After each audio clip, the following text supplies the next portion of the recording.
Then, this meeting of the Charter Review Committee to order. Let's take the attendance.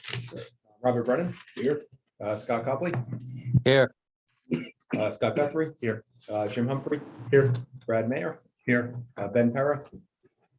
President Sarah Repose. Present. Michael Stevens, I'm present. Ted Tracy. Here. And then we have Ray Angel. Mr. Para informed me that he's at a family wake. Okay. Having a tough string. Emergency evacuation procedures. In the event of an emergency, if the alarms go up, we go through that door, which leads directly outside. Did everyone get a chance to read the minutes of April 6th, 13th, and 20th? Yes. Are there any corrections or additions, or if not, I'll entertain a motion to approve. So moved. Second. Motion's made and seconded, all in favor? Aye. Aye, chair votes aye. Who made the motion? And then who seconded? Thank you. Sorry. All business.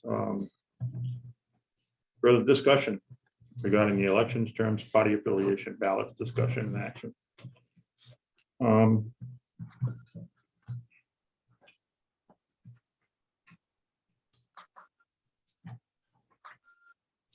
So we have been talking about going back to partisan elections. We've been talking about trying maybe 3 different avenues of local government, whether we go with mayoral council, whether we go with council with 2 at-large seats, or we talked about having 7 council seats and trying to mix that in with not changing the school committee. In Cranston, they have 3. Yeah, they have a city council of 9. They have 3 at large. And they also have a school committee of 7. So I don't think it's something that's impossible to do. It would just be, Different. a little bit of work. So, if we're trying to give people more representation, that's what you do, is you get people to their house. And the more compact the districts are, the closer you are to getting to their house, so. Any discussion on that? The only concern is, again, the way the demographics of the town are. No matter how you dilute this, you're going to have 1 or 2 very large districts. Whereas the remaining districts are going to be small and compact. With the at-large, With the at-large, or if you divide it into 2 additional ones, because you got to pull people off. But the population centers are still east to west, correct. so it's, However you cut it, you have it's one district would have a lot of land with not a lot of people. right. Somebody's going to have a lot more work to do than Rural is somebody rural. else. Yeah, it's, and I'm not saying that's a for or against. It's just what it is. It seems to me that there's like 2 questions. It's like, there's like maybe 3 questions. One, and Rick, one of our participants in public mentioned, is concerned about with at-large, remember at-large or adding 2 Districts. town councilors, which would be 2 distinct and unique separate districts. Polling places stay the same. School committee would not have to go to 7 because they're at large, because we wanted them to be equal. Avoids any special polling places. I'm looking at his notes. Some of those go, avoids pitting districts against each other. You have somebody that has overarching. I mean, they're really good points. Mhm. The other thing I think Bob just mentioned too is the issue that we started this conversation about. We don't have enough candidates. That's why we're changing the terms. Yeah. To 2 years. That's another thing on that list of things that we want to eventually get to a motion on, I think, as well. So, I mean, I think I lean towards the 7 if we wanted to increase it, with the caveat, do we have enough candidates type of Just thing, which was the first place where we started with the 2-year term. 7 districts or 7 districts, 5 and 2 at-large, 7 districts. 7 districts would be my, I like that idea that in a sense, maybe overall, maybe they all get a little bit smaller. Think about it, and your representation is a little closer to home. We could put competing questions on the ballot.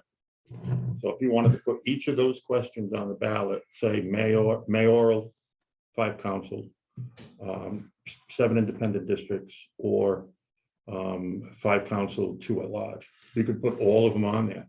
And the one that got the most votes would be the one that would win, according to what our charter says. It might be a lot. Yeah. It might be a lot. That's my personal opinion. I think if we're gonna make a change, I would like 7 unique districts. Just take what we have, make it 7 districts. I would also, if we did that, I would prefer we mirrored it with the school committee, but I know that's because I think that's the simplest thing. Where you live, you have a district, you live in district 1 or 7, and you have your representative on each body. I think that's the fairest thing, because if we did that, having 2 maps, like these are your districts for school committee, that's gonna be make it a little bit more confusing. I know it's that way because with statewide districts, but that's just my opinion on that.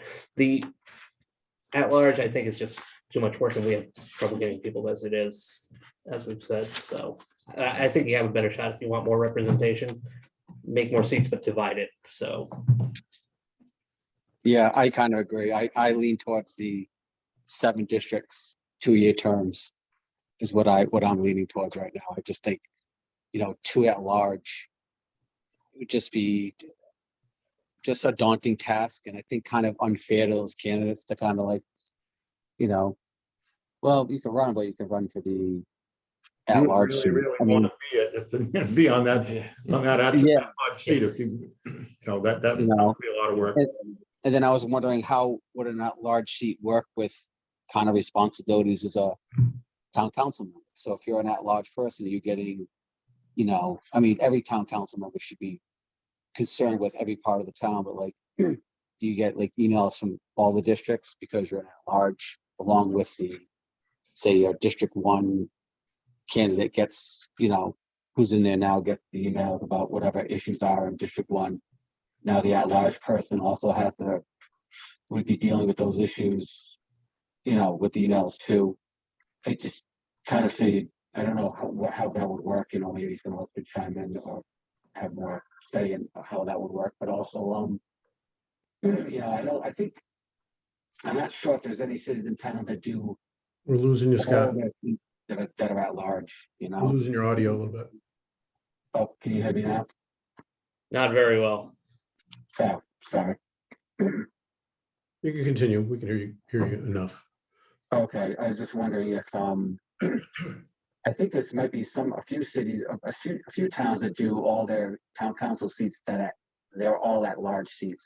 So I think it might be like the top 7 or 5 voters get in. I think maybe down in not Westerly, but Narragansett does that. There, Hopkinton too, right? I'm not sure. I only know Narragansett because my grandfather was on the town council for a term. And their general election has up to 10 candidates, and if they had more than that, they would have a primary to reduce to 10. And both, it's one of those you vote for up to 5, Yes. and then the top 5 vote getters are your town council, and it's a 2-year. I believe still 2-year terms for that. Okay. Most things down is the same way. Same. Yeah. East Providence has an at-large, East Greenwich and Narragansett are all at-large. Portsmouth and Interesting. Compton are all at-large. I think that'd be tough for a town like this because we have 2 very distinct ends. Yeah. We could be very heavy, we could end up with all rural or eastern representatives. I don't know. Yeah, if you did a town-wide, I think Western Coventry Would have less. get really nailed. Yeah. Just by Largest town in numbers. the state, right? Yeah. Square miles. My area. I think districts definitely make sense. I mean, we could do like have 5 districts still, and then the 2 closest runner-ups are the at-large.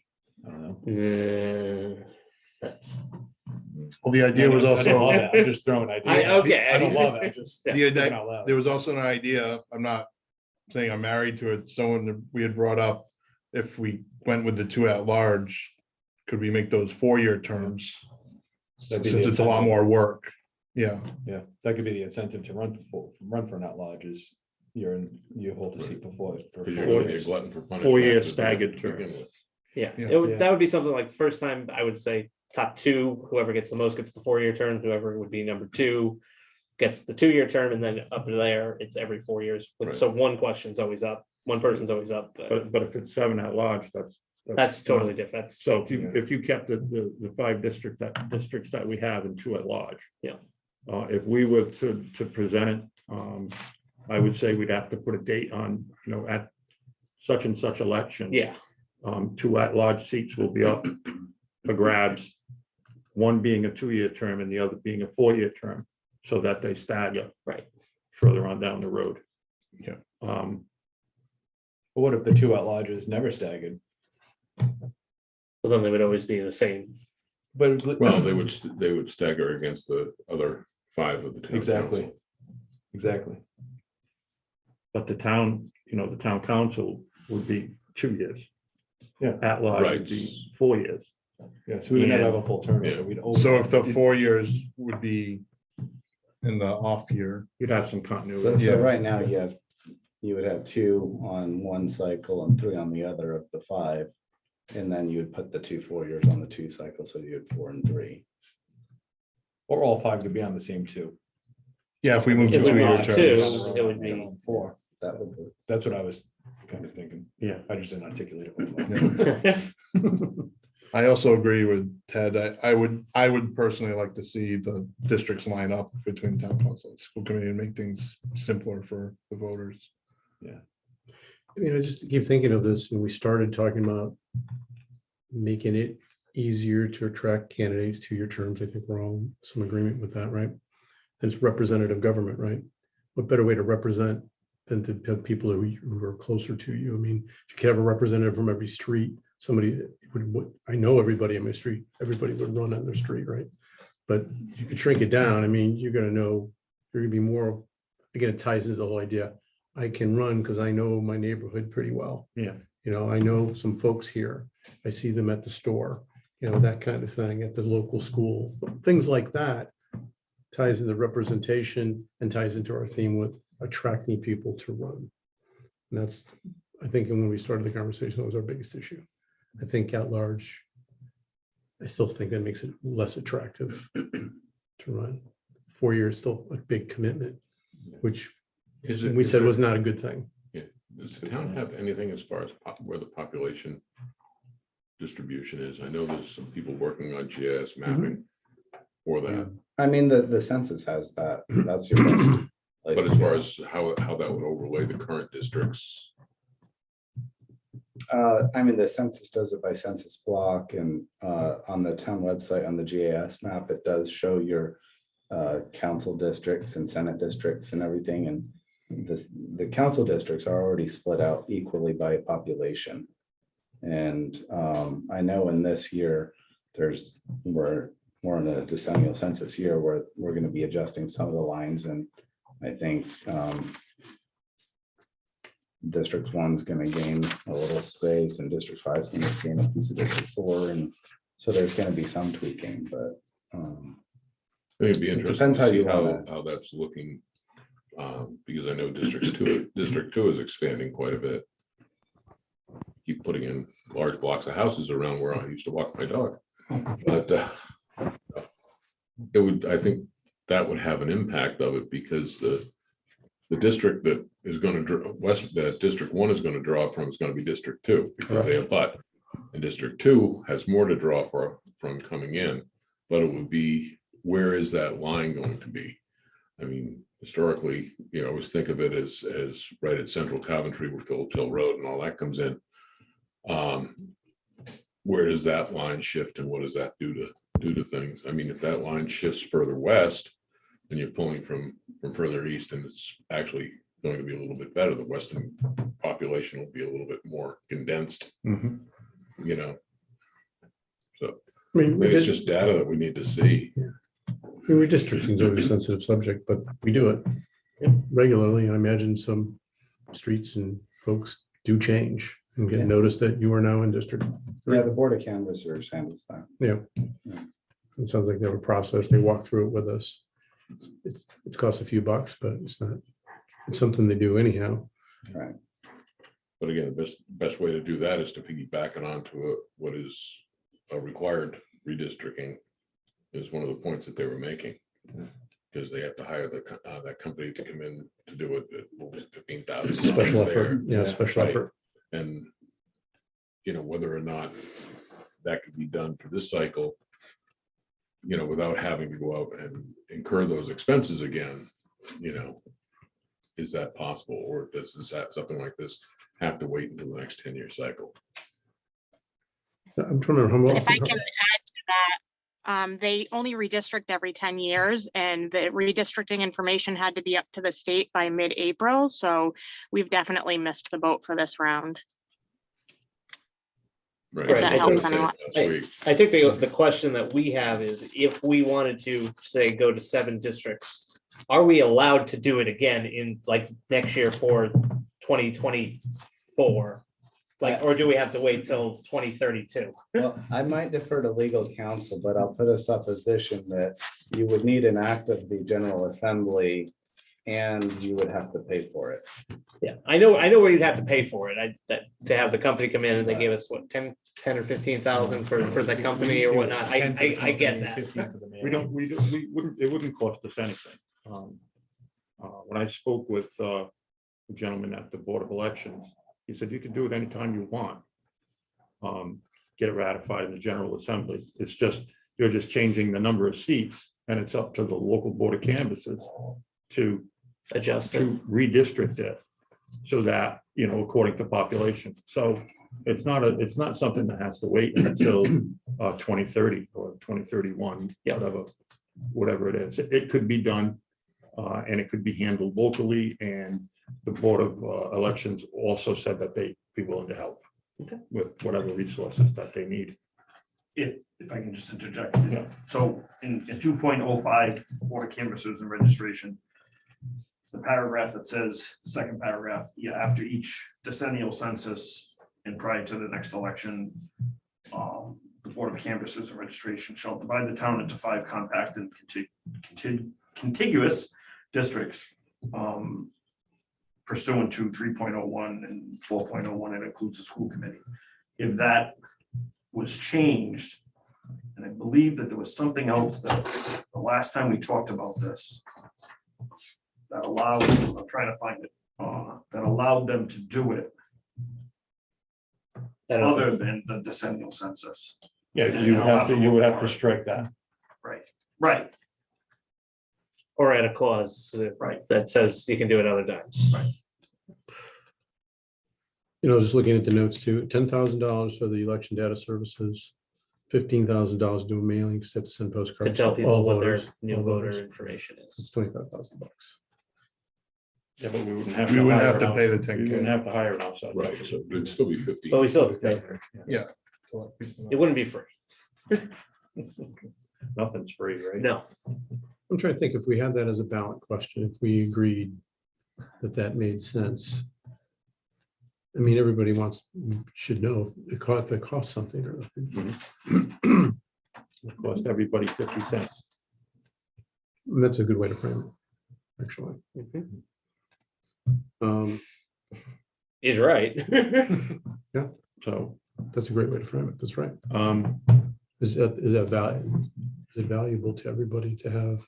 We would frame it as you had better representation to your terms. Again, it's always what's the value statement to do any of these things. are you opposed to putting 2 questions on government on the ballot? In other words, a lot of people It's a have good been idea. a lot of people have been asking me about mayor. So you could do mayor council and you could do 7 districts. They'd be competing, but So would the mayor have voting rights? Would it be considered equal to a town council seat? Or would it be a head of government, but the town council has to ratify? Correct. I'm just listing how we want to. head of government with ratification by Okay. council. So they interact. Okay. It would be no It would- different than like the city wall. Then say, okay. Because I've heard of some other talk about having it be like, Or you could go for the full ball of wax and say, do you want to have 7 districts and a mayor? I'm just trying. yeah, to get- no, there's a lot of ways you can slice this, so. Yeah, There was some interesting stats that I glanced at in here, so. I had a rather busy weekend, so I did not get a chance to really go through this, but it talked about the number of towns and cities that have gone from council manager. Is that part of what you sent us? Yes. Also didn't have time to print you out a hard copy. You can have this one if you want. Yeah, I'll take a look at that. Looks good. But anyway, it's, I think right here, case of council manager form, features and enhances performance. Okay, council manager form has been replaced by the mayor council form in 12 cities. On the other hand, the council manager form replaced the mayor council form in 4 cities. So people are going both ways Yeah. on this. And you can have a mayor with a council manager form. Yes. I knew there was a general law, and you kind of prompted me to go back and look at my notes.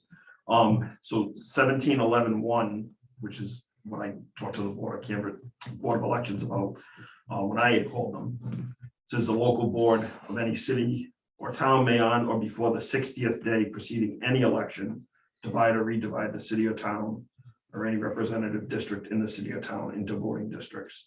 It does take into account that discussion that the Board of Canvassers was having about, you can't have, they don't want to have more than 3,000 people at a polling place, and those are factors, but Yeah. I think, But you think we can, I think that the way that I interpret that, the way I hear it is we could redistrict every 2 years for the town if we wanted to, right? or It's just- before any election, but it's I think the reasoning probably is it's easy to do it.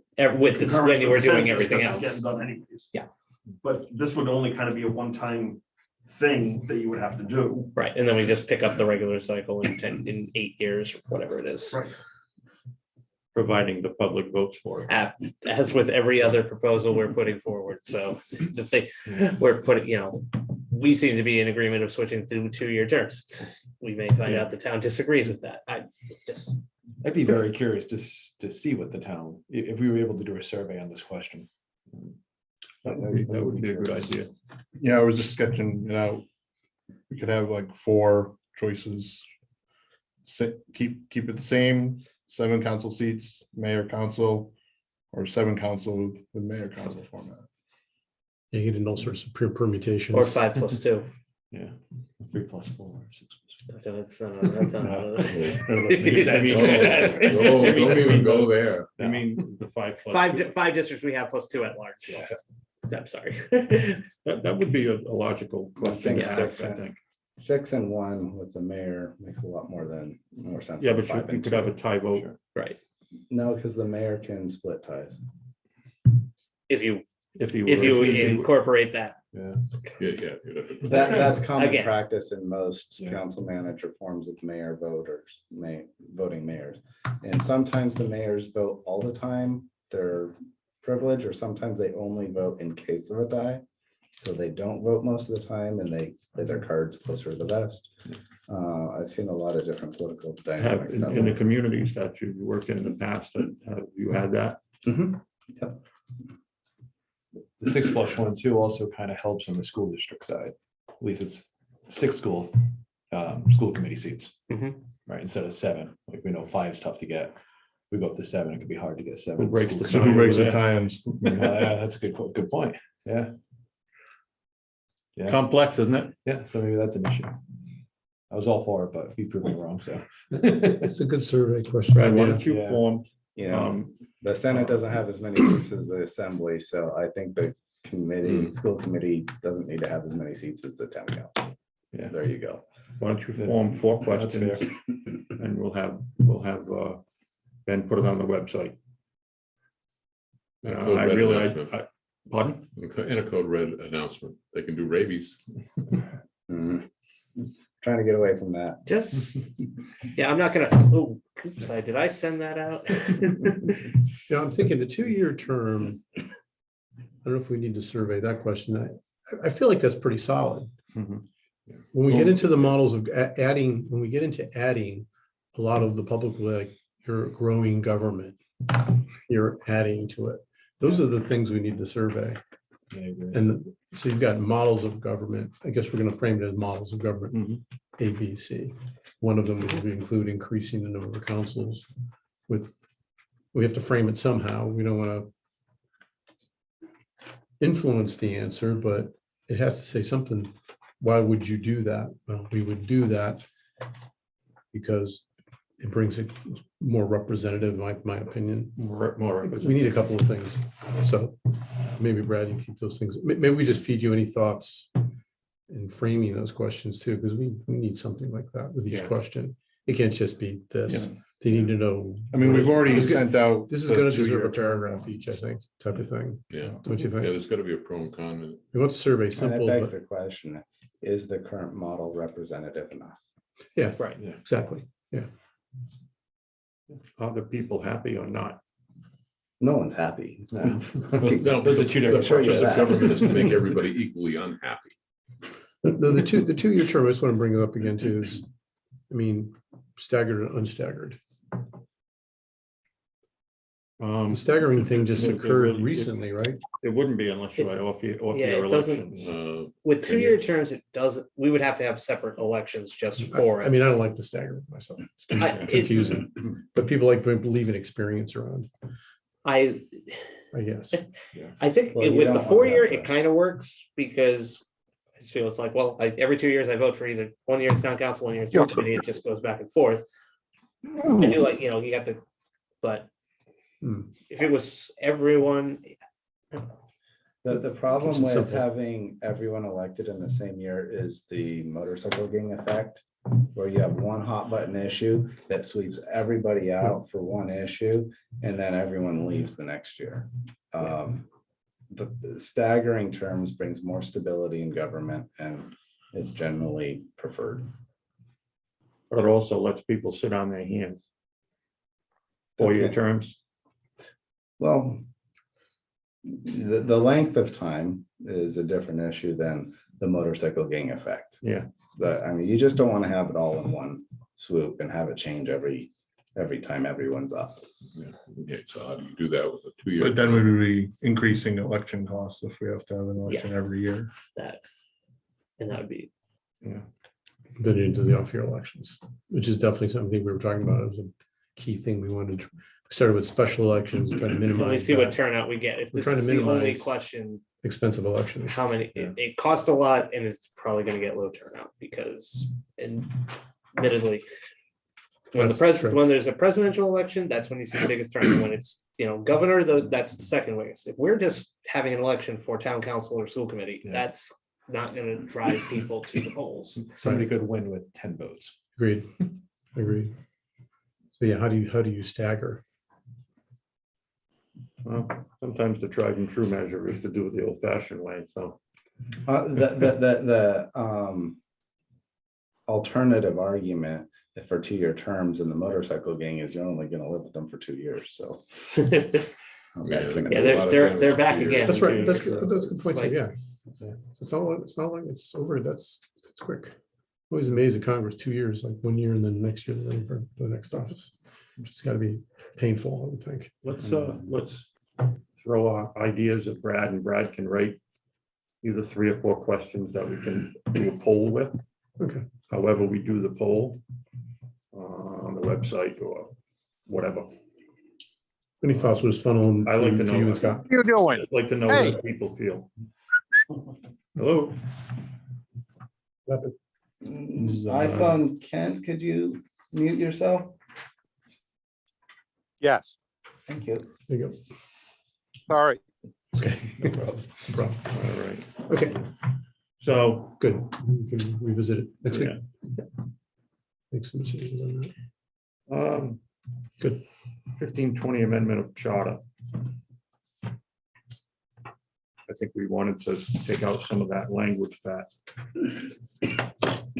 keeps people from being able to serve on this commission for one reason or another, or maybe go back to the original language that it had to make it simpler, because I know that Sarah is big on simple.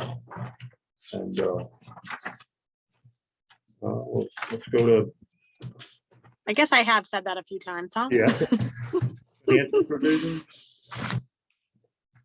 I just want Okay. to, there's something else, 1520. I thought. Oh, Just 1520 was also was where we were talking about a full rewrite. Yes, yes. Okay. Yeah. Sorry, I forgot about that, but I won't like it. I watched the meeting again this afternoon from the last time, and I was saying, I gotta make sure that Bob gets his thing out here, so. So anyway, again, initial thoughts and draft. Okay, what I would like to do on this is have everybody go through it. Perhaps at the next meeting, you all sit down, make additions, subtractions to it with the idea of voting for this the week after. And send it to the council and Send see it to what the they, council, see what they say. see what they think. I think the interaction between us and the council probably make things work a little smoother. So the folks that are listening, if you haven't watched the meeting that we had last week, we're thinking of having a full rewrite of the charter. Because it's 50 years old this year. And in those 50 years, there were 15 changes. That's not a lot, but they seem to be mostly political instead of making sense. So things were put in there to for political purposes, and that doesn't belong in charters. So And there are some things that are in there that could be in conflict with state laws that Correct. we've already discussed. And a time, you know, an overtime review, I don't think you can do a full review and catch all of that stuff in a 4-month period. right, and you wanted to keep it the same 9. The same 9, and actually, one of the recommendations that it's in, and Ben, would it be possible to get copies of these printed up for everybody? That's in the mailing that I sent out. But Oh, okay. it's like Yeah, I 80 can- 80 somewhat, 85, 83 Look at the pages here. And digital. I'm fine with the digital copy. Yeah, I'm okay. Yeah, I got it's- mine. You don't have to print one. Okay. Maybe I it's want a fine. copy. He'll want a copy. We'll get one. We'll get copy. I'm good. copy. I'm good. Don't print out anymore. There you go. Okay. But anyway, I thought that was interesting documentation. One of the things that I did want to do is take a look at the index that's on there and compare that with the other towns, because we've been going through the data. I think everybody's noticed that some towns have a much better organization to their charters than others. Yeah. And I'm just curious as to how many of them follow this guideline. This company organization has been around since the early 1900s doing this. So I think it's well worth taking a look at. The other one I think would be a great document to hand out to new charter review commissions, because it kind of goes into why do you do this in great detail. So, I And why intend to- and why you shouldn't change things. and what types of things you should change and what types of things you shouldn't. It does give reasons for change and things that a charter should be able to do and what a charter cannot do. You can't rewrite your charter to improve your economic ability on the short term in the town, for example. It doesn't work that way. So, Next week, we'll vote on that. well, next week, what I'd like to do is I'd like to get everybody's input, give everybody a chance to kind of mull it over. Yeah. Okay, take it back, put the document together, I'll get that mailed out and then voted on in the next meeting. Gotcha. Okay. And I know in the minutes, we had suggested a subcommittee. I don't know if that's matter, maybe after we go through that type of thing. And what else there would need to be done. I think it's a matter of agreeing to do it. Yeah.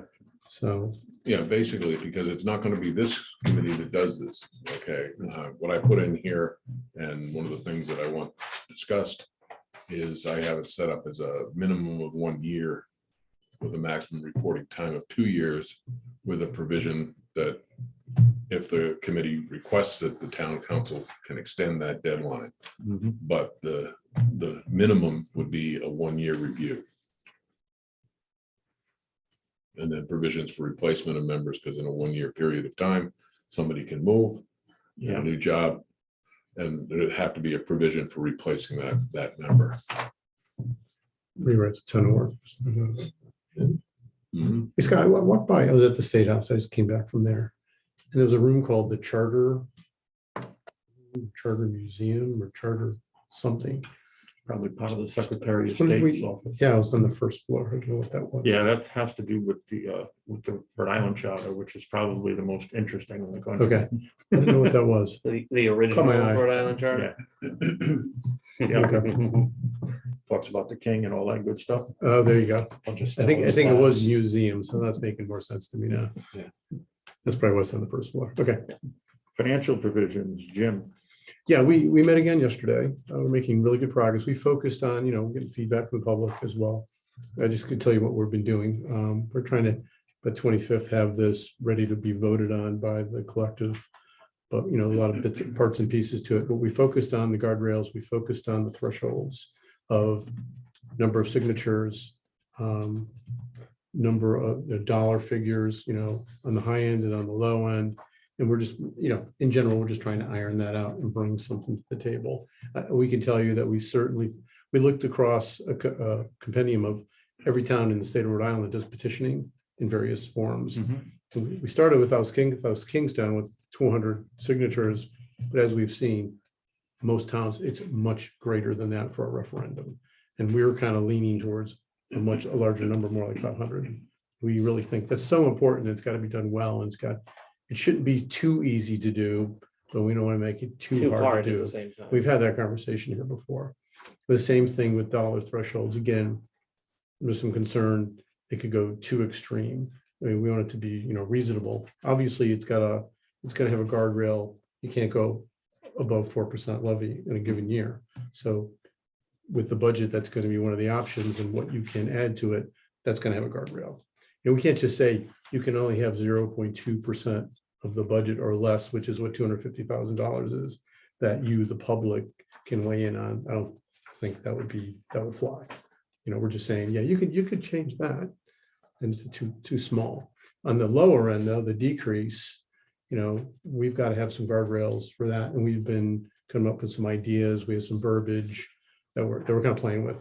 And there is some legislation. I mean, I think Ted was giving us some really good points with regards to the maintenance. Was it The school maintenance of effort maintenance of effort for the state, that. guarantees that whatever is allocated in 1 year is not going to be decreased in the future. We don't have any provision for the town or capital or any of the other sections of it, and I think we didn't want decreases like on the municipal side to really Right. We need roll something. back. We need something to prevent going ridiculously backwards on that side. And from what I've seen in other towns, I don't see a guardrail on that end either, which surprises me. I didn't see it. Some towns did have verbiage that there is a reason, there was a large paragraph I highlighted and read, and I shared with these guys from South Kingstown and North Kingstown, and I think Warren, maybe another town, where it basically says, if it seems extremely unreasonable, the town council, if it's like financially completely out of whack, they have the wherewithal to Not do an spend. ordinance and kind of, Yeah.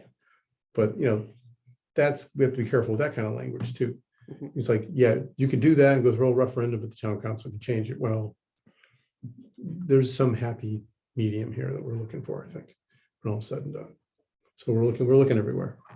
And this year is no different than any year in the past, when it's always school department, town, and so forth. I know that there was Yeah, I heard. something to do with maintenance. Is that building maintenance, or is that part of the?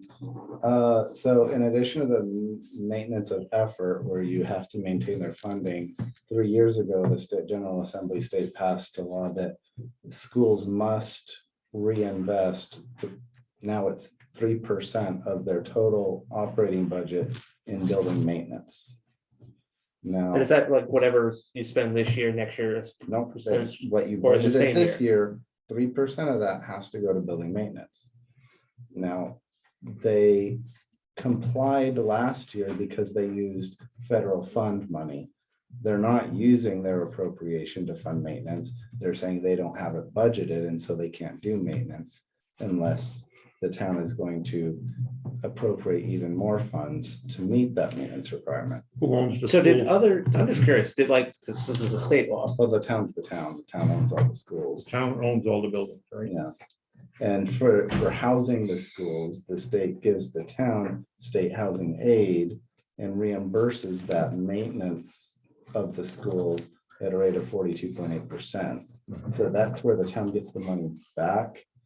But if the school fails to perform the maintenance as they did in 2020, in 2021, the state scooped 439,000 from the town's state housing aid and gave it to the schools, kind of rewarding the decision not to do the maintenance.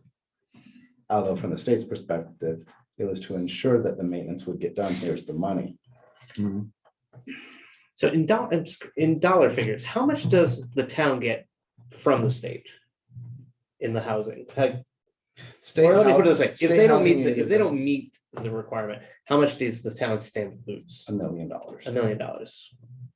137. Roughly. And right now, I think the schools are trying to figure out how to spend about. Their budget is 75 million. The Okay. town's is 32 million. Anything further? Nope, just I think everybody's been really, I would say chipping any in. rules that are gonna constrain the town's ability to make choices like a minimum commitment to capital, to road maintenance, whatever it is, becomes real, could make a budget situation all but impossible. If you have to meet the state mandate for the school funding, plus Right. the maintenance, plus the roads, you might as well close your parks and let everyone go. I think our biggest concern was just, I think the overall was like, I don't think we wanted to see like a major decrease from like year over year, but it also verged against someone just saying, you know what?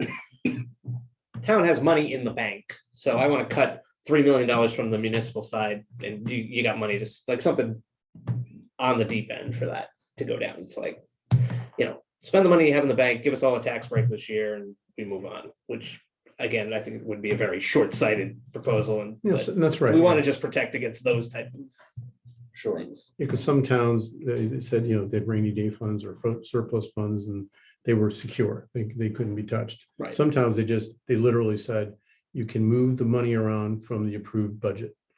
So they were limited by the budget that was approved by the town council. They could just move it around, and that's They do that anyway. just Which shuffling could money be done around. anyways without. But if there is any headroom, I think our thinking is if there's any headroom, if you really wanted to add something and it increased taxes by a small amount, and the electors were in favor of that, could be done. So in the case of this, of the school committee not budgeting the 3% maintenance, and that's a state requirement, is there nothing to hold them responsible to do that? No.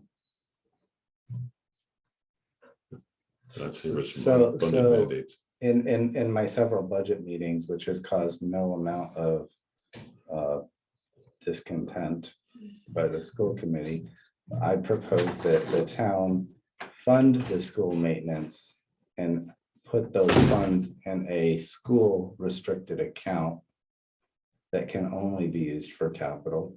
It won't become part of the maintenance of effort because it's not in their operations budget, it's in capital. And then they need to produce invoices, purchase orders or whatever against that account that the town would approve and release the funds for. And So that money that, would be in like, That that way- would be a capital improvement it's a instead of, CIP for instead of maintenance, an right. operations. Exactly. And then, so yeah, and that's what we're going to implement this year. But because the dynamic was such that no one, well, the school wanted their full appropriation that they were asking for operations. And in my initial budget, I proposed to fund the maintenance requirement first and gave them what was left over of the funds available in the proposed budget. They were very unhappy to get a mere 0.5% when they were asking for close to 3%. And so in the end, they got to 3% by substituting the capital investment of tax dollars with federal grant money, ESSER funds and ARPA money. And so we're kicking that can down the road to, we're gonna have to come up with those as tax dollars next year, because we use grant money this year to fund that requirement. So under that proposal, like this year's operating budget sees an increase that becomes maintenance of effort, goes Yes. forward. So like operations, I could say, we got that covered going forward, Right. but we're gonna need a good chunk of change next year for maintenance, right? Yes, And right now, we're using one-time funds for that, so we yes. kind of have to So start we're gonna have looking. to build it in somehow next year. Yeah, that's a good point. We talked about that a lot. So I'm remembering now is if you propose something, we were thinking ultimately the town would, this passes, the town would create these petition documents, framework, whatever. Ultimately, we will give you all our advice as much as we can. But to your point, if you want to do this for that, the maintenance dollars need to be there too. You need to be thinking about that. You need to be future thinking about that. Can't just be, go buy 9 fire trucks this year. There's a whole heck of a lot of operations and training and maintenance that goes with that stuff. And hopefully our petitioners, they need some guidance, I guess is what we were saying too. It's not that, these things aren't that simple. Well, I think that's where the need for another public hearing Yeah, we would come agree. in, We or agree. financial town meeting, because, okay, the changes you're proposing need to be vetted. We want them to Right- be right now, successful in our- their petitioning. Our current draft basically eliminates the financial town meeting on the front end, but if a referendum were to be approved, that's when it comes back to basically say, here's presentation for where we are with the town budget, here's a presentation for where we are in the alternative or various alternatives that are being presented. So that way, the public gets a presentation of what could or could not happen and the opportunity to ask questions for it. Maybe even get an opportunity to fine tune the petition. I know a couple of towns that they just do a small request with 5 people that is vetted at town clerk. And they go, okay, you guys are gonna go get the signatures. This is what you're trying to do. Really just to help and guide, so it's done well. So that's a good point. But the bottom line is at the end of that, at the end of the referendum, there is a budget, Yes, not a There's- merry-go-round. there's an end. There may be a question, there will be an outcome, and that's it. It's not a keep trying. Exactly. Great.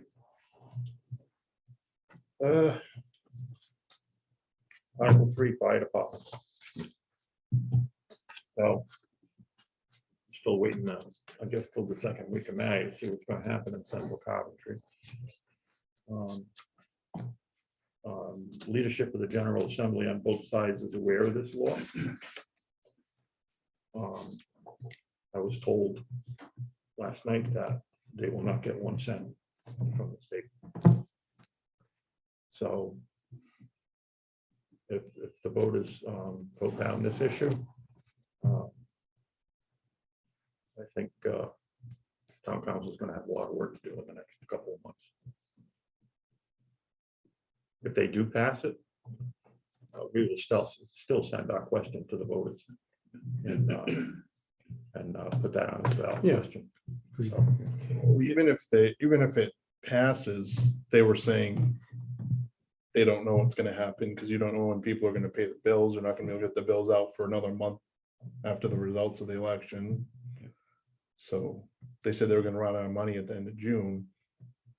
I don't know why they pushed off this budget vote from February till now.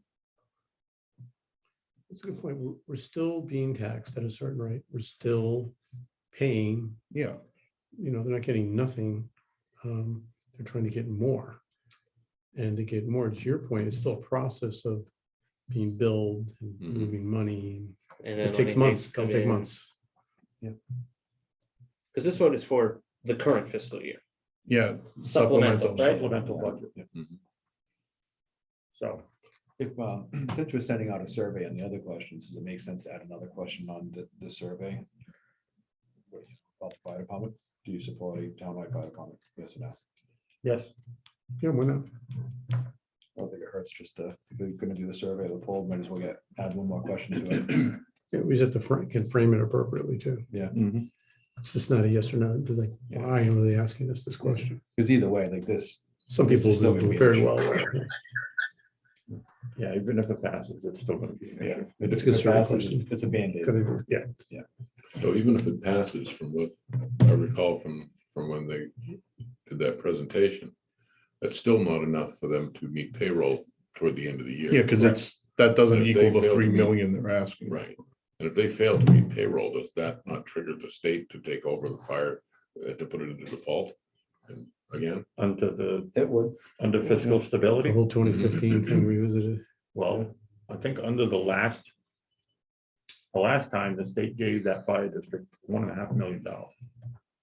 Whether it was, actual dollars or whether it was, Line of credit or. trying to get the ship to get righted, mhm, but they're not gonna give them any more money. right, and back then it would make They sense. squandered It's it. one time, give them a try, give them a shot at Right. correcting it. They squandered it. And again, so that they're not was gonna get it. because of an accounting error. It's like, we just need to get things on the right. We need to fix this. We just had an error that became a big problem and we're just trying to, that's one thing. I don't, Oddly enough, when this was going on, West Warwick, I saw an article in the Texas Valley Times, or whatever they call themselves now, that there was an accounting error. There was a piece of property that was assessed the wrong way, and they caught it before the tax bills went out. So I don't know, years and years ago, when they had fire district boards, you would have two assessors, and you'd have a treasurer, and you'd have this and have that. enough people to check it against. So each they other. would, they would have to cull all of their properties out of the town tax rolls and then set their budget accordingly. I don't think Central Coventry has an assessor. I think they just take Whatever the town whatever has the on town file, it does, goes. and then they probably, and I don't know if the town, even if the town does it for them. I'm No, not sure. we provide them the tax assessor file. Yeah, Yeah, they have their own tax collector though. right, but But they're just Um, taking whatever number you have on file and Yeah, they don't. multiply it by their rate or their tax Mhm. levy base and whatnot. because years in past, some of the fire district boundaries, like on the middle of a road or something, and when the town assesses something, it's all the houses on that street, so the fire district board would have to take and take the ones that aren't on that side of the road out, Right. and it used to happen every year Yeah. for 20 years. I bought my house, I got taxed from 2 districts for 5 years. Yeah. Until I got it resolved. Really? It was interesting. I was trolling through all the Rhode Island laws, that website where you can see all the laws on the books. They're all categorized, you guys may know this, but down below they're by town. And 3 of the ones for Coventry were all about the 2015 state takeover of the fire district. And then like the third piece of legislation is when it was resolved and they were, but some of the detail was interesting, how that all came about, which was, I think was the second year I was here. Yeah. So, we'll see what happens on the 9th. Interesting times. New business. I didn't put that on. For some reason, I thought I typed new business on my agenda, but I probably It didn't. was on the one we got. Article 7, town solicitor. It's gotten pretty expensive to hire legal counsel in this town and to get some answers. I had asked Ben, did you get that information for me? Get to it today. Why not? I asked you for it a few days ago. Yes, and I didn't get to it. All right. I want it. I Yes. can't do anything without it. Can you repeat the issue here? The town solicitor issue, is it just expense or? Well, what Ben and I talked about was having the town solicitor be a town employee as opposed to a billable hours employee. Uh, So, when you're spending upwards to $400,000 and $500,000 on a law firm, it would make more sense to have a town solicitor appointed either by the manager of the council, however it's decided.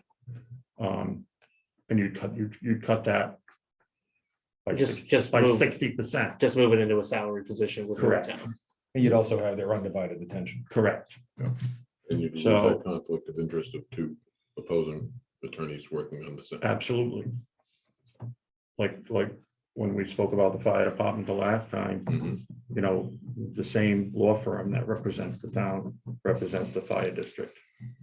So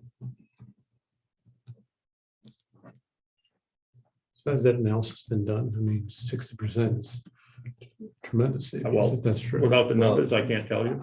I can tell you that we budget 400,000 for legal services, of which 220 to 230,000 goes to the town solicitor.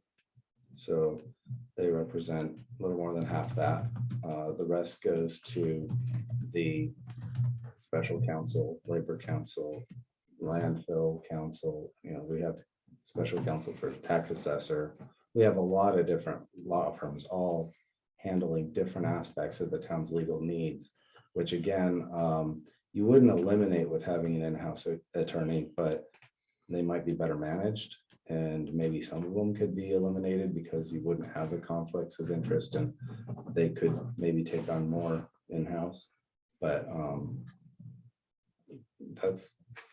that is something that I have looked at and analyzed Interesting. from a purely a motivation and logic standpoint, where someone working in-house has a different motivation than an external factor. External is a responsive agent where they only do what you ask them to do. An internal agent would be looking for opportunities to improve the organization all the time in assisting the development of codes, ordinances, and rewriting the charter. And you would have this kind of around the clock available in-house counsel where, what are you doing? If you don't have anything better to do, let's look at the codes and revisit some of these outdated codes and ordinances from forever ago. And you would have just a constant use of the word. The issue would be is if everything was perfectly calm and clear, then you might be paying a lot to have someone sitting at a chair when you could be paying less by the hour for a firm to just serve your needs as needed. And so there are times when outside counsel is preferred, sometimes when inside counsel is preferred. There are many years you recall from all your capacities in different cities and towns where the outside counsel was significantly under budget.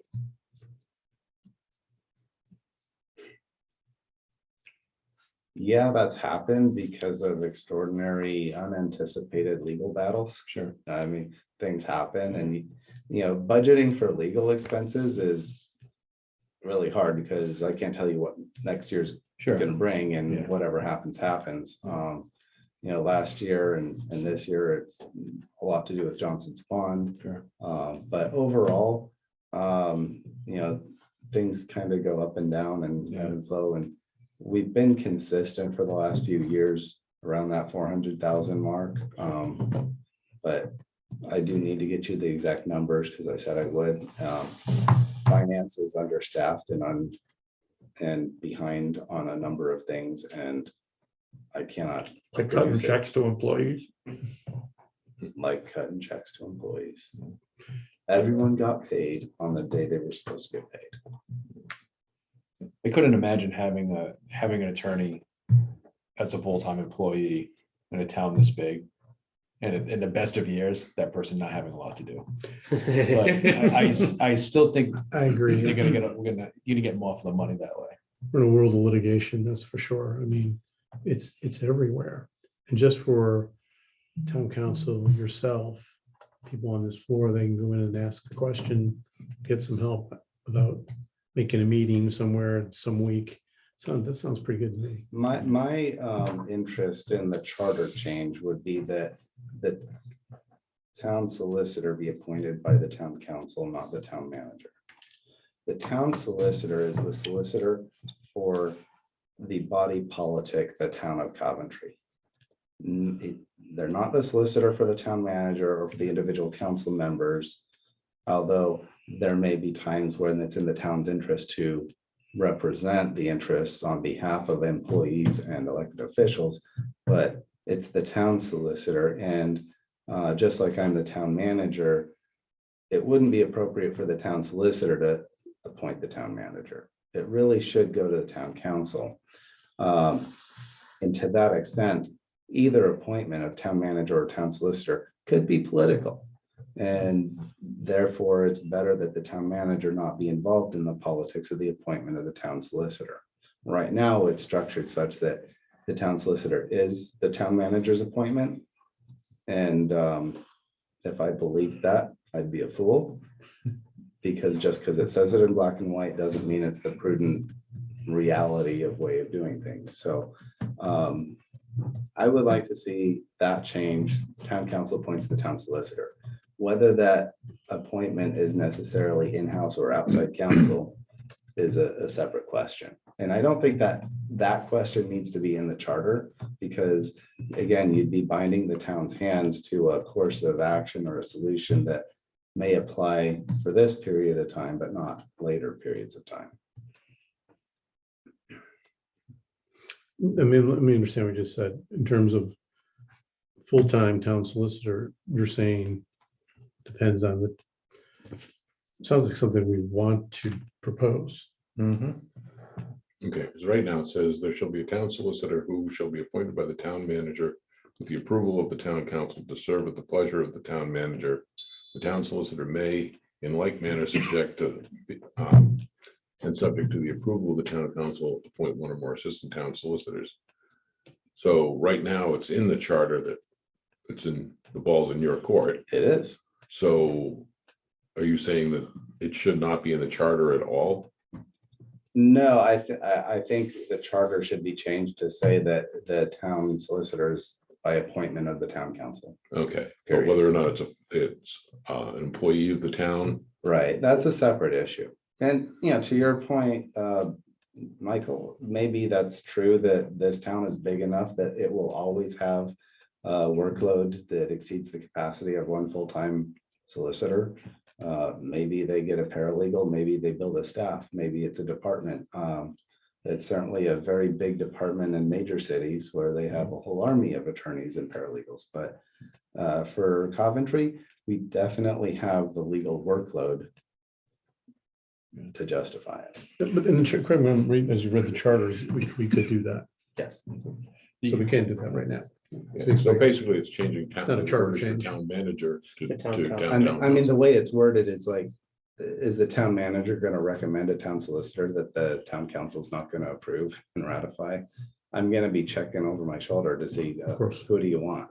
Just like me appointing, if I were appointing the charter commission, it'd be like, what do you want? Because it's your town, your residents. Right. This position It's not a should not be managerial politicized. responsibility. This is an administrative position, and that's the code of ethics I subscribe to as a professional manager. So, I'd say the other consideration of hiring, just trying to play devil's advocate. Let's say the town's gonna decide they're gonna hire, in-house counsel, full-time, position. Can you attract an attorney and actually afford them? There's. yes, Okay, because there are attorneys that don't want to be out beating the bushes, making partner Sure. and keeping up with the rat race of Okay, that. yeah. And there are some that would love to just have a cool 175,000 a year, which is the going rate Yeah. for the Rhode Island League yeah, of what municipal attorneys are making, and get the benefits and have Yeah. a steady work schedule. Yeah. So, Yeah. there's people out there. Now, are they out there right now? Are you gonna find, are they quality? Or that whole recruitment process is a different issue, but You raised the other point too of motivation, which I really like. When you have somebody in-house and this is their career now, they're gonna have a different level of they're interest. working for the town of Exactly. Coventry. And I like to think that having that person more in a proactive manner, and just using the Johnson's Pond as an example, could that have been prevented? I don't know, Mhm. maybe not. Again, Not maybe in it's a this bad case. example. I mean, the Johnson's Fund goes back 40 years, but yeah, I would say that rather than waiting for things to happen, They're there could have proactive. been preliminary recommendations and legal strategies that the town could have positioned itself for in a better way. There's a preventative nature to the Right, role, that's the key. as opposed to always hiring counsel on a reaction basis. We're getting sued, please help. Yeah, Let's recommend some policy changes to stop getting sued so often. Yeah. So the charter amendment, there could be a charter amendment that specifies that it is a high position. Right, in addition to, because right now we We could could be do either that. one. Well, I like the idea, But that was let's, high let's hands. clear, yeah, Flexibility is probably let's- good. An appointment could still be for an outside person. Sure. Whoever's appointed, right now it's the firm Gorham, and Gorham is the appointed town solicitor. Is it the firm or is it Is it Nick Nick? Gorham specifically? Well, it is Nick Gorham, but under the firm, his co-counsel, subs and serves. Is that on the budget this year? Yeah, this year so far. So far. Good topic. Yeah. Sure. And if I'm off base, just in the discussion, I'm thinking when you formulate this idea, and it probably goes more towards the job description, but I know in a lot of cities and towns, it depends on whether or not you want your solicitor to be doing the police department's prosecutions. If you want them to be, it depends on what they're going to be doing. Or you're still gonna farm that stuff out. There are some, Woonsocket, they had a town solicitor who got X amount of dollars. And he did the prosecutions, he did the Bill of Rights hearings, he did a whole bunch of things.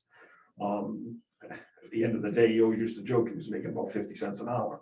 But that was all part of his job description. There are some things that are certainly unique areas of law that you're gonna have to hire somebody else, for something. I would imagine. In my position, I rely very much on the expertise and experience of each department director to tell me what their staffing needs are. And I would treat the town solicitor no differently from a budgetary perspective, even though I wouldn't oversee them, I still oversee the budget and the rest of the town. And so they would come to me and say, I'd like to hire, a prosecutor for the police department to run municipal court or whatever. It's beyond, if there's justification for full-time, they make the justification, we grow the department. If it's part-time, then we use outside counsel and we spread it out. I think you'd have to have a bit of an administrative skill set to be the town's first inside counsel to design, how is this going to work and how are we going to meet all of our legal needs across the board? And is there a way to outsource some and do some in-house? No, it makes sense. I mean, if I have a real estate lawyer, for buying and selling my house, okay, and get sued by somebody for a car accident, I'm not You're not gonna going to use a use real him. estate lawyer. Exactly.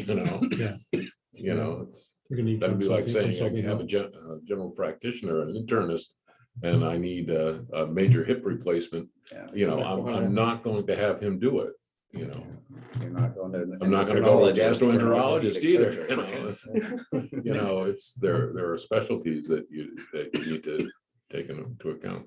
Yeah, that's why the legal. Next budget's week, you're gonna not have all that the salary. information. I will try. You're gonna have that information. my best. Public comment. So is there anyone? Let's see, 1, 2, 3, 4. Let's see a few names up there. If you would like to address the commission, feel free. Not seeing any hands. Okay, so, Oh, there we have a hand. oh, we got a hand. Tom, Hello, can you pronounce your last name? Because I don't want to mess it up. sure. Meek, Tom Meek, 8 Red Maple Road. Last week I emailed a proposal for one of the sections to the town manager and the clerk. And I was just wondering how I go about putting that on a new item. Did you get an email from him? I don't recall. I'm sorry, what is this about? This is section 3.09. On June 20th, June 2nd, 2020, the council president declared a state of emergency curfew which appeared to be no public or council input, impeding on the rights of the Coventry citizens. So I took the Foster and Barrington Town charters and made a proposal and wrote it up and emailed it last week. So I'm what? sorry, I don't recall seeing that email. Okay. It's section 3.09, declare state of emergency. Okay, Tom, so what is your question? Why are you addressing this, and what has prompted you to address this first off? Well, I don't feel that one person has the ability to put a curfew in our town without any recourse. So I'm proposing having it go before a special council meeting, before a declaration is declared, with a minimum of 3 town council people to vote on it, just as a method that the town council is responsible or not impeding on the rights of the citizens of the Coventry. So this section says nothing about curfews. They'll say to take such lawful action as the president deems necessary. I think that's what he's referring to. Yeah, I mean, there are broad lawful actions. Is that what prompted you, a curfew, Tom? Yeah, yes, exactly, yeah. Okay.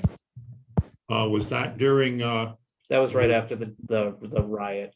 The riot, The one right outside, that was in Providence, right at the beginning of June 2 years ago. So June of 2020 was right after the George Floyd incident. Yeah. And okay, but, it can also appeal for, other issues that, one person would essentially declare a curfew in our town, which Foster and Barrington have. It's a little bit more responsive to the people by having town council input. so I mean, that's something that this commission could consider and take up. Just as the town manager in my dozen years of experience in various different towns in different states, the function of the declaration of emergency is first and foremost when the town needs resources from the state and it makes the town eligible for either state or federal aid, or it allows us to waive the bidding laws, the procurement laws, in order to get resources to a problem immediately. It rarely has anything to do with infringing on the activities of citizens. The police already have police powers to close roads, evacuate people. And so in action, this most often pertains to a resource declaration, or when we've had a major snow event, we needed to have the council president declare an emergency so that we could count our expenditures towards the state total expenditures to see whether or not we would get FEMA reimbursement. And for those events, if we're under 6 feet of snow, it's going to be inconvenient or non-conducive to convene a majority of the council to make a quorum to determine a state of emergency. And so typically that's why the powers are vested in the council president or mayor. But to his point, as I read through this, it talks about the president of the town council has the power and authority to declare emergency, but there is nothing about any follow-up on that. There is no endpoint to that state of emergency, and that may better address his concerns.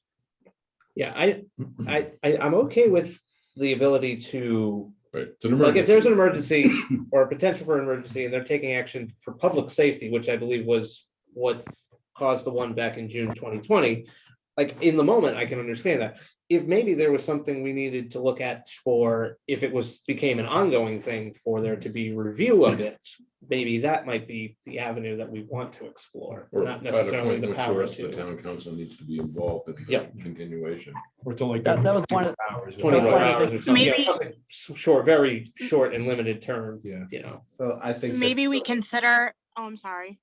Maybe we consider adding language that says something, gives the town council president the power still, but also states until the next town council meeting where, it would require a majority vote. I'd suggest so we don't deviate off the OMA Yep. law. that Yeah, we, I again, agree with that. Put this on the agenda for further research. Yep. Yep. Good point, though. All right, so just an aside, Tom. Yep. That section is original 1972 language. It's never been amended. Okay, So what we'll do is we'll put it on the agenda for you for next week. We'll take a look at how other communities do it, and you're welcome to do the same if you search. yeah, I looked at Barrington and Foster, and I took those two sections and made up a new one based on the existing Coventry. Great. Okay, good. All right, so we'll put that on the agenda for you next week, Tom. Appreciate it. And you can visit us again, and we'll do a little research, and you can continue yours, and we'll see how we can best handle this. Maybe resend out the, what do you? the Yeah, if proposal? you could send that email to me again, bmarchant@coventryri.org. Sure thing. Thank you. Thank you. Thank you, Tom. Any other public comment? And as always, we are public. Anything that you guys would like to discuss? Oh, I had it. Tom, your hand's up again. Don't think it- Sorry. I took it down. It never went down. Okay. So if there is no more, Oh, I had a. okay, I know the original time frame for our appointment started at the beginning of January. I was just wondering, could we get, for next week, could we get clarification of like when we need to have all of our stuff in? I know it's 6 months, but right now we're, Like, is the town Kind of council staggered. planning for us to make a presentation to them by a certain date? The So that way council- we know. The council would like a presentation on June 13th. if possible. Okay. That sounds like fate. all right. Okay, There is a second meeting in June, which would be an alternate, but June 13th, that's.